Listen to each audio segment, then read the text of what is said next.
Hello, everyone. Welcome back. My name is Leslie. If you haven't been here before, you wandered across my little corner of the internet. Now, today we are going to make a sublimation sign without a sublimation surface. Now, this idea has been acquired from Jennifer Maker. I know there is lots of people doing it, but I was down the rabbit hole after I had taken some cough medicine and was, relaxing. And I discovered her sublimation cookbook. And it had in it sublimation on wood signs. And what she used was polycrylic. And I really, really liked that idea. So you start with your wood, and my wood is basswood, and it's an 8 by 8.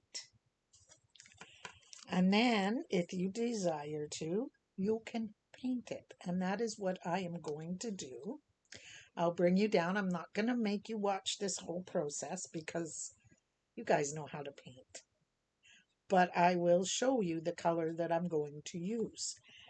I don't want to show you my verse quite yet. I find it quite cute, and I think you'll really enjoy it. So let's go down here. Whoops. And let's go up just a little. You're getting some of the stand there from the camera. Okay, so what am I using? I am not using some fancy paint. I am using Craftsmart acrylic.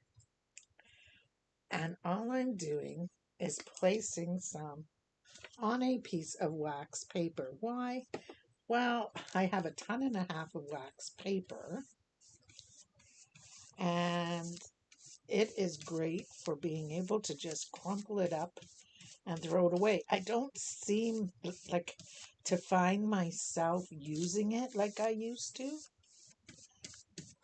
I use a lot of parchment paper upstairs in the kitchen, a lot of it. And so I thought, well, you know what? I'm just going to go ahead and I am going to use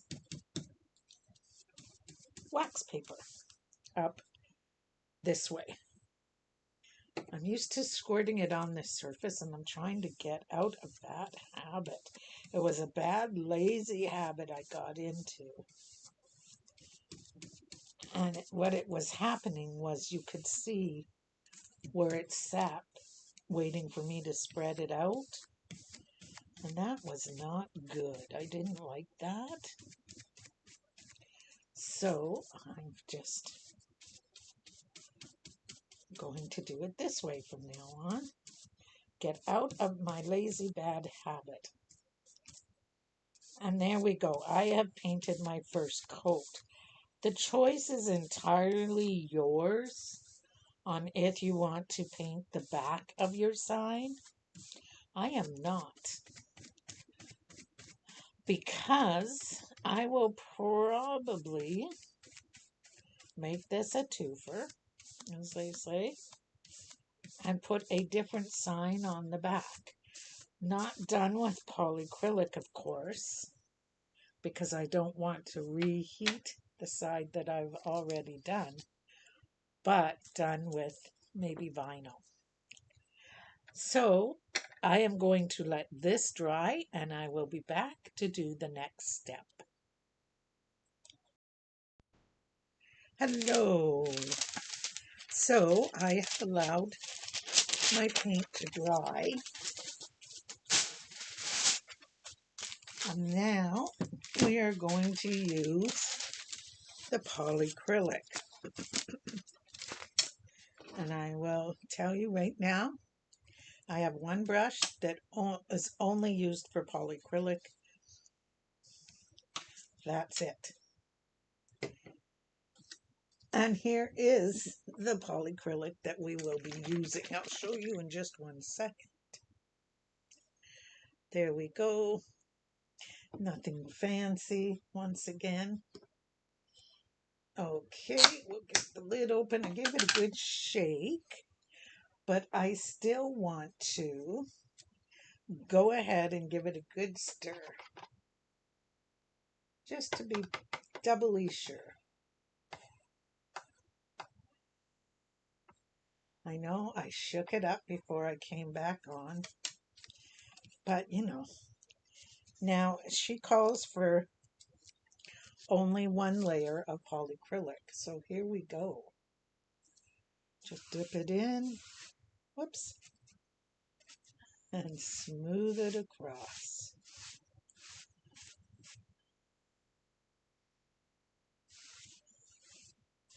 You want to make sure that you have let your paint dry.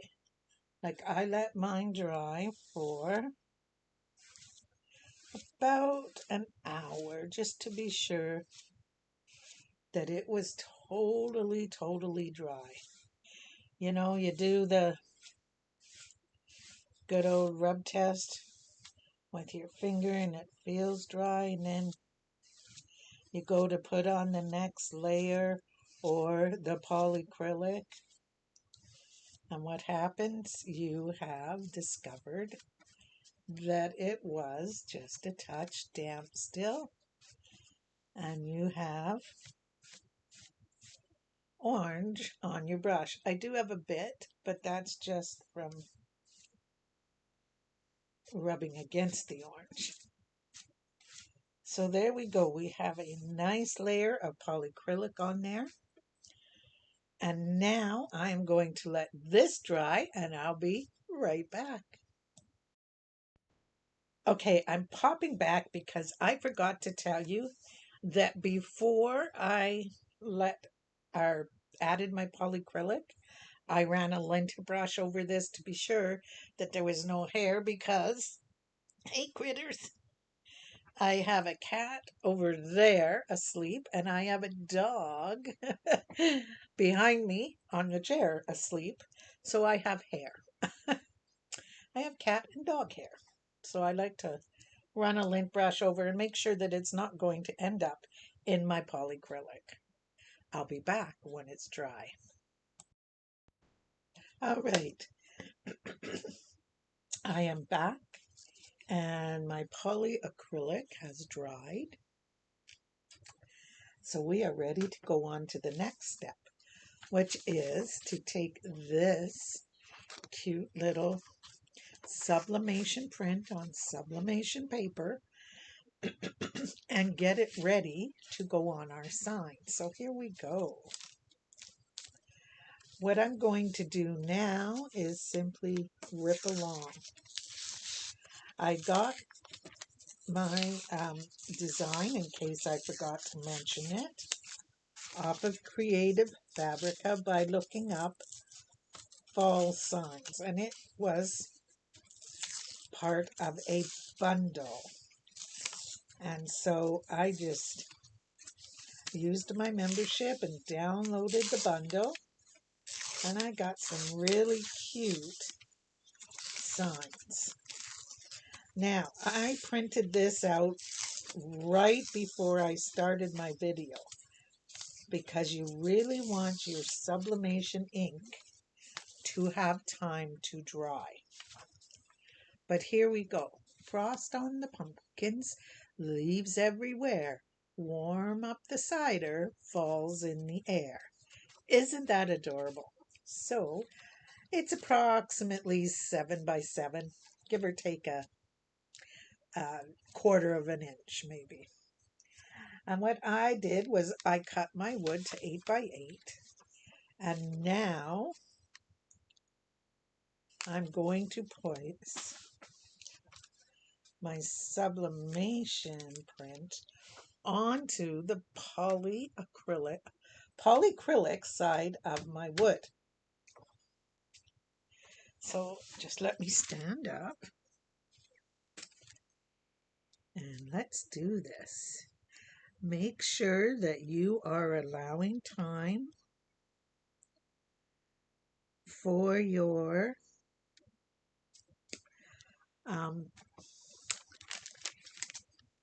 sublimation ink to really dry, okay, guys? You do not want to smudge it because even though it might look like it's not a big deal, when you go to, I'm reusing some tape here. Oh, what are you doing? I'll show you that I really do have a dog back here. Hey, Charlie. Okay, down you get. Because when you go to use it, you do not want it to show up. Okay. So far we have needed a sign in whatever size you like, some acrylic paint, and what else? Some polycrylic for this project. You could get your sign. Oh yeah, we're good. Good. We're not too far off. You could get your sign from your wood, base from someplace like the dollar store if you do not have a way to cut it yourself at home.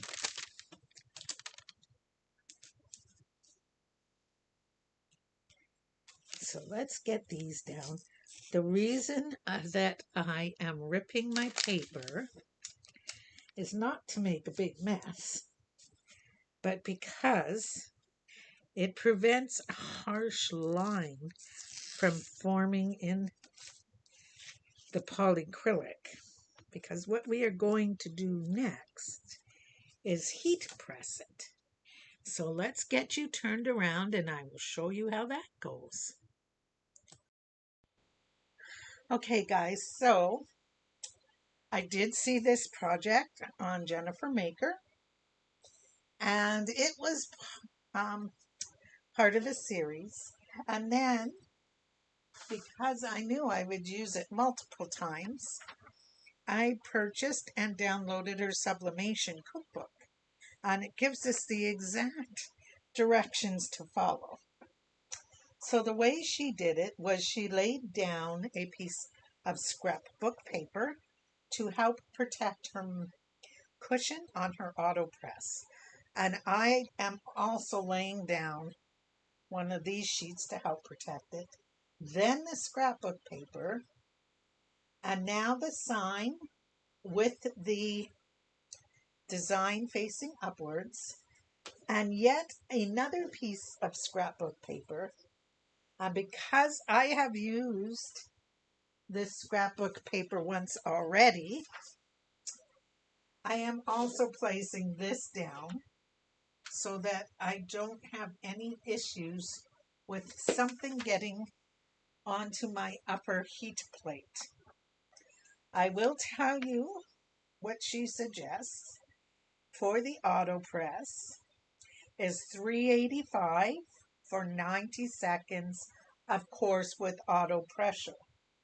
If you were using the handheld easy press, you would go 385 for 60 seconds with light pressure.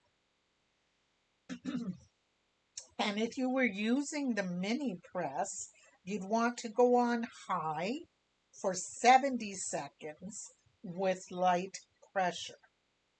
And what I love about this is that she does show that you want your heat source, your blowout paper, your transfer face down on your wood sign, your blow up paper, and your pressing pad. So she makes it very easy. She gives you the steps, tips. This is not a sponsored video, but this is how I'm trying this, okay? So it says when you are done, remove the cardstock and the blowout paper. However, allow to cool before removing the tape and the transfer sheet. So we will do that. I will pause you guys and come back when it is all heated up. All right, now we're back, and it needs another second or two. There we go, to come to heat, or temperature, sorry. So the thing that I wanted to warn you of is you're going to notice smoke. That is normal when you're doing this process. Have windows open, have ventilation like I do, fans, etc. Do it outside if you have the ability and want to carry your heat press, or maybe you're going to use your easy press. Do it outdoors. Keep in mind, it is not on fire. It is normal to have heat when you're using this method of sublimation. So let's give it a try and see what happens.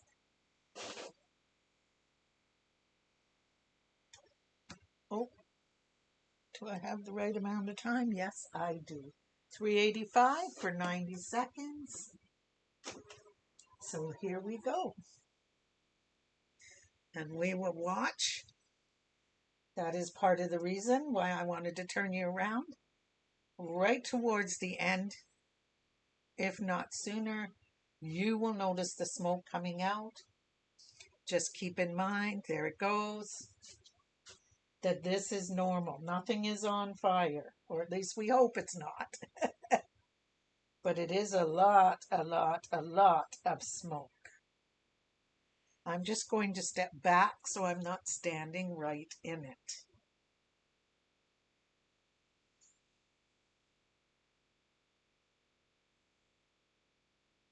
I have my door to the studio wide open, and I have a fan blowing it out. So hopefully all that helps. We still have 30 seconds to go. I do not suggest that children do this step. I do not suggest that you leave the room during this step.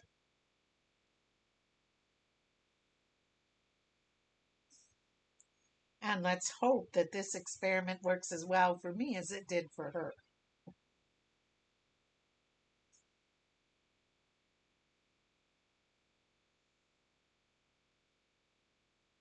It's like watching a pot boil, right?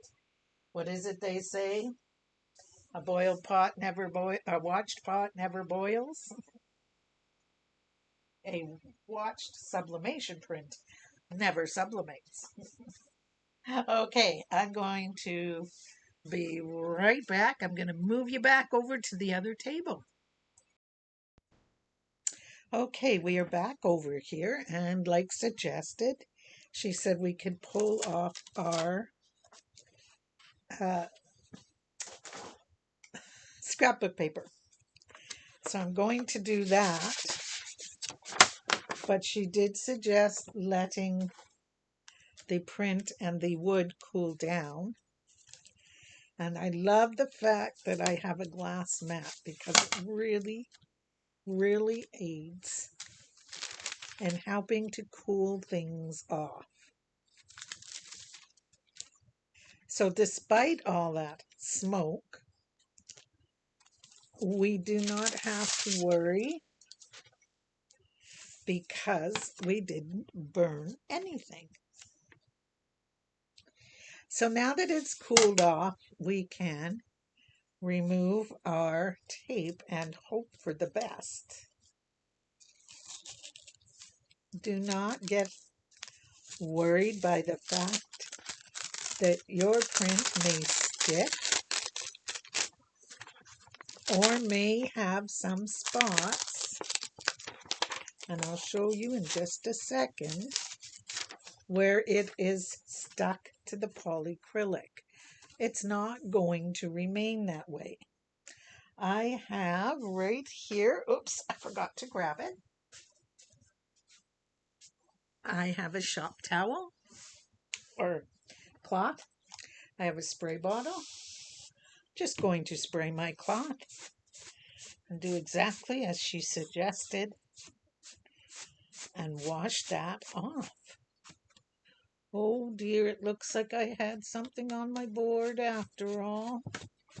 Oh, it was a bubble in the polyacrylic. Okay, we can take care of that too.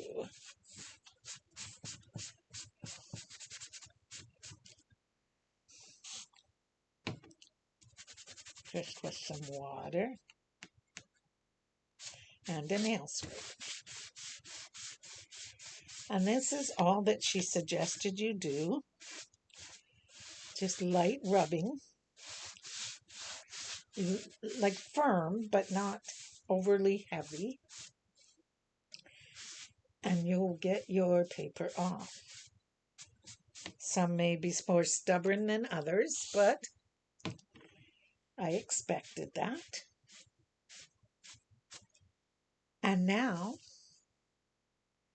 our sign is completed. So we did sublimation on polyacrylic, not on a sublimation surface. And here's how it turned out, this cute little fall sign. I absolutely love it. Now, I do have two choices here. I have this cute little ribbon that I could use to hang it. So let me show you here. I'll turn it this way. And it would simply, as you can guess, hang like so, and it goes well together. I like that look. But this year, I'm all about using what I have and using it to its fullest potential. And we didn't. We still have a blank side. So I will use this as a sign that will lean, a lean, a lean sign, and it will lean against um, a little display stand on my fireplace, and it will have pumpkins around it. And then, got a little bit of paint there. When Christmas hits, it will have something else on this side that will not be sublimation because I don't want to reheat this side. I will probably do something in vinyl on this side, or even paper, or hand draw something. Okay, let's not kid ourselves. I don't hand draw. I couldn't draw a straight line without a ruler if you paid me. Honesty. So there we go. We have a cute little sign. Now, some of you are going to ask me for alternatives. Buy your base for this sign at the dollar store. Create one at home like I did if you have the ability, using a laser cutter, a saw, a hand saw, a table saw, whatever you have, or use paper. And guys, I have used cardboard. I will show you that. This one here I did a couple of years ago, 2 or 3 years ago. Okay, it's still one of my granddaughter's favorites. Yes, you can see the loops or the indents from the cans, but it's simply the bottom of a pop case or a flat of pop. That's all it is, cardboard. Okay, and if these don't bother you, when it's hanging outside at night, it glows. It does have glow in the dark on it. Excuse me. So I had treated it with polyacrylic sealer. No, I did not. I am lying. I treated it with Krylon spray-on sealer, and it can hang outside. And so when it's hanging outside, the words and the design glow, and you don't really see the circles. So you could use good old cardboard if that's what you have on hand, okay? So don't be afraid to try something different. Look around your house. Use a plate, Um, put it on a t-shirt if you like. Put it on a white hand towel or put it on a hand towel or a tea towel with vinyl. The possibilities are endless. But I just wanted a simple, quick little sign. Quick is kind of a little bit of a stretch because there was drying time in between. But during that drying time, I was doing other things. So, what other things was I doing? I will show you.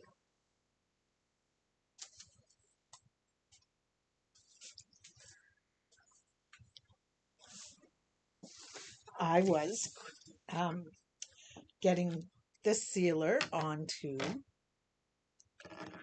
our diorama that I 3D printed. So here we go. It is all done. It is now sealed with the Krylon spray-on sealer, which is the one that I can find in my area and has worked for me.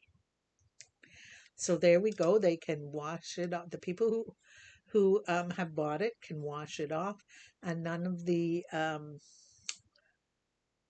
ink that I used, which is um, acrylic paint markers, will come off. So there is our um, cute little diorama for Halloween. And then I found